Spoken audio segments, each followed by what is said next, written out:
তোমরা যাই বলো না কেন, বাটা মাছ কাটা হলেও কিন্তু আমার বেশ ভালো লাগে খেতে। আর বাটা মাছটাকে আমি আজকে একটু কাঁচা লঙ্কা ফেলে আলু সরু সরু লম্বা করে কেটে ঝাল মতো করছি।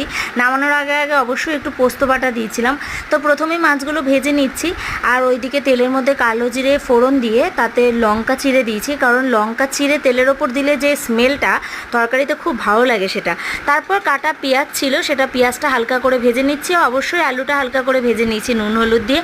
তারপর আর কি, চলো একটা পেস্ট বানিয়ে নিচ্ছি। পেস্টের মধ্যে রয়েছে, আমি একটা টমেটো দিয়েছিলাম, লঙ্কা দিয়েছিলাম ওর মধ্যে দুটো, আর জিরে সামান্য অল্প পরিমাণ, ধনের গুঁড়ো আর একটুখানি লবণ, আর অবশ্যই পোস্ত।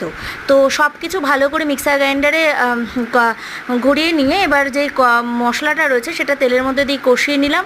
তো এবার পরিমাণ মতো কি নুন হলুদ দিয়ে দাও, যেমন ঝোল খাবে তেমন আলুটা সেদ্ধ করার মতো জল দাও, ব্যাস ফুটে এলে মাছগুলো দিয়ে ধনেপাতা দিয়ে নামিয়ে নাও। অবশ্যই ট্রাই করো, আর ভিডিওটা ভালো লাগলে একটা লাইক আর সাবস্ক্রাইব।